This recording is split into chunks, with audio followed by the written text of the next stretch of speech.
And the Biden administration did task Vice President Kamala Harris with the issue of migrant crossings, naming her the so-called border czar. And that was just 2 months into the new administration. And here are the facts now. Very little new policy has come out of the White House since that decision.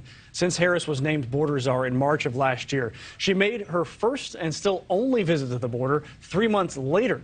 The plan devised by the White House was to address migration in Central and South American countries. At that time, there were 188,000 migrant encounters in July of 2021. 1 year later, that number has jumped to just shy of 200,000. And Niall Stanage, White House columnist for The Hill, is joining me right now to discuss a little bit more on this. Niall, as we see, Governors Abbott and DeSantis, they sent migrants to sanctuary cities. A similar idea had been proposed under the Trump administration. ICE officials at that time deemed it illegal. So what's the difference between what's happening now and what was proposed by the previous administration? It's not particularly clear what is different. The ICE officials in the Trump administration's case in 2019 pushed back against that plan because that plan had been framed as an attempt to essentially embarrass either sanctuary cities or Democrats.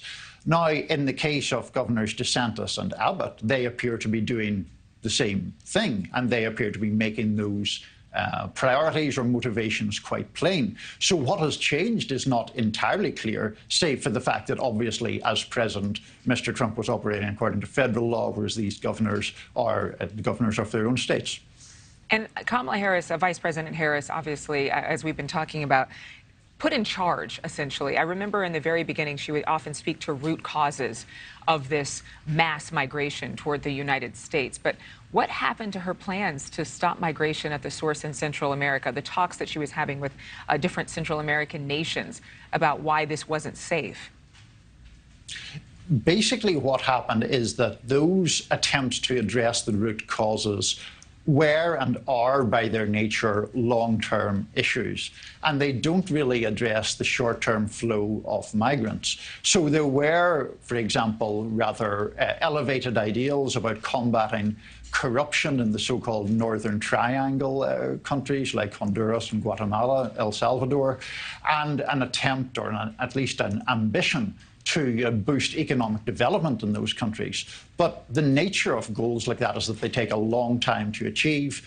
Meanwhile, this is obviously a damaging political issue. We assume Vice President Harris might have future political ambitions herself, especially if President Biden doesn't run for re-election. And so she has clearly backed away from the issue. And at a time when everything seems to just be intensifying every single week. Since she went to the border last June, the Border Patrol reports a 6% increase in encounters.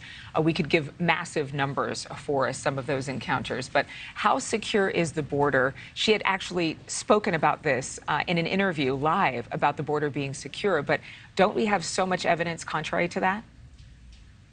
We do have evidence contrary to that. I don't think the word secure is a great word to use when it seems like for the first time ever there will be more than 2 million encounters in one fiscal year between Border Patrol agents and people who do not have papers, who are unauthorized migrants. I do want to just mention one caveat to that, Adrienne, which is that people do have a right to claim asylum, whether or not they have other papers to permit their admission into the United States. That's a subject that sometimes gets lost, but is the border secure? It's very difficult to claim that given the numbers that we're seeing. I wanted to ask you about the fact that now we're hearing from more Democratic mayors and Democratic leaders who at one time probably would not have spoken about this issue in the way that, for example, D.C. Mayor Muriel Bowser has. Calling for this state of emergency, I believe. The Democratic mayors and governors who are actually speaking out have said things that are more akin to what Republican leaders have been saying. Do you think that we can actually come to some bipartisan agreement now that we have a little more consensus?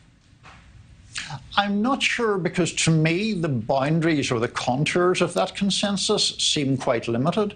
It is certainly true that people like Mayor Bowser here in Washington, D.C. have sought more resources, have sought more help in order to aid and provide for these migrants or asylum seekers, but that is still quite a long way away from the kind of rhetoric that we hear from people like Governor DeSantis or Governor Abbott, There's a clear distinction between how these migrants are seen and the extent to which it is seen as a moral problem or as something that just has to be taken care of. Right.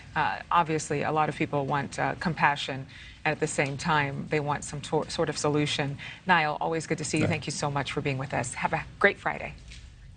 You too, Adrienne. Take care. Thank you for watching. Go to newsnationnow.com to find NewsNation on your television provider. And don't forget to click the red subscribe button below to get more of NewsNation's fact-driven, unbiased coverage.